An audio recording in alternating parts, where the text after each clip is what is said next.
Department of Information and Communications Technology, being the lead agency for ICT development in the country, has a lot of initiatives for upskilling, not just women, but also men.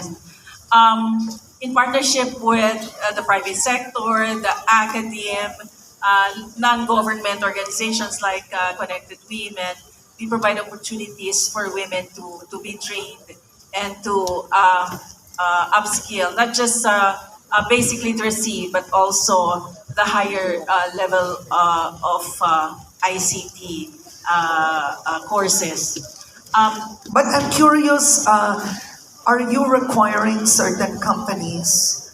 It's sort of affirmative action in a different way to balance the hiring of women and men in certain job descriptions. Well, not that I know of right now, but I think Would that make a yeah, difference? it would make a difference to have that. But I don't think we have that right now. Okay, so you see the difference right there is, for example, if you require a company to balance hiring men and women, then it would make a difference in the mindset also of, let's say, the owner of the company or the CEO, because there's a certain consciousness on the balance. We see several boards in the Philippines, executive boards, where a majority of those boards are men, right? We see it. And there's a consciousness all over the world that you'd have to have some kind of parity. Yes, it could be tagged as a gender preference, but that's a way to balance it. So what kind of changes are you seeing to improve the state of women in the ICT sector? The ICT has recently launched an initiative called Digital Innovation for Women Advancement. And this is in partnership with the International Telecommunications Union. And this is also a response to the global call for increasing the number of women in ICT and empowering women in ICT. So we've gone around, we've had the dialogues with women and stakeholders in some parts of the country. And it was, it was really a good experience for us because the study showed and the visits that we had and the dialogues that we had also showed that the barriers to women's participation in ICT is really the lack of training, lack of digital skills, and also lack of access to the technology and the internet.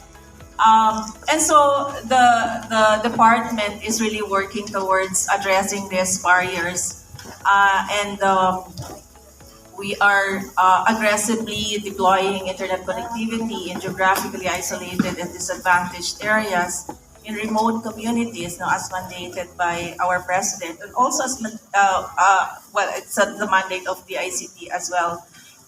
So we're installing, we're bringing Wi-Fi connectivity in public places, in libraries, in schools, in plazas, hospitals, airports, and other public places where both women and men can actually access the internet. But aside from that, and complementary to that, we're also establishing Tech for Ed centers and digital transformation centers where women have a safe space to go to learn about ICT, to work with other women and gain skills on information and communications technology. And we're seeing that these are already being established all over the country. We have about 4,000 centers now in partnership with local government units, the schools, and other government agencies. All right, thank you for that. I'd like to ask now Congresswoman Geraldine Roman. You are the committee chairman of the House Committee on Women, Children, and Families. This is correct, right? Or in the House, it's called Equality. It's called the Committee on Women and Gender Equality. Because in the Senate, it's Women, Children, and Families. So magkaiba. Okay, is there a key policy that you're championing linked to women, girls, and ICT? As of the moment, we only have our laws that protect women against electronic Can you make the violence microphone and louder? organized Sorry to interrupt you, Congresswoman. Can you make everybody's mic louder, please? At the moment, we are tackling at the committee a bill that seeks to expand protection for women. And now we have the Anti-Violence Against Women and Children Act.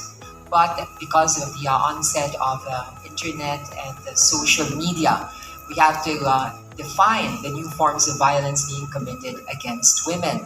And this is in particular electronic violence. So recently, Karren, we approved 8 bills actually that seek to define what electronic violence is and indicate and specify which penalties have to be meted against the violators. Yes, Karren. Okay, but Congresswoman, ICT is what's growing in the Philippines. How would you like the landscape to change in terms of women and girls? And already you can add, I know you are an advocate of the LGBTQ community, but well, it is Happy International Women's Month and Day. How would you change that landscape? I was listening to the programs being explained by our colleagues from the ICT and also the DOST, but I was thinking in my mind, how accessible are these programs? You see, I come from Bataan, which is basically a rural province, and I speak for so many congressmen and congresswomen. The Philippines is by and large a rural country. So accessibility is key. In the rollout of these programs, I would like to find out actually how you intend to reach out because Karren, it's very important not only to bridge the gender gap when it comes to knowledgeability and also literacy in the digital world, but also in order to bridge the gap when it comes to a basic problem of our country, which is poverty. Because what we learned during the past pandemic are 2 things. Number 1, it's very important to spend time with your family. And number 2, the importance of this kind of technology. It saved us and gave us mental health, but also it helped us survive economically and provided a means for us to educate ourselves in the midst of the pandemic. So now this is what we face. This is very important.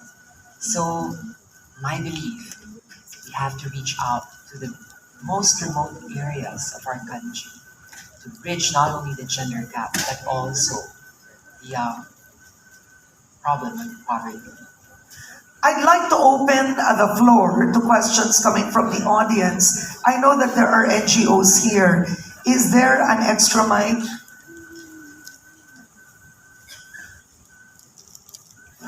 All right, you can walk and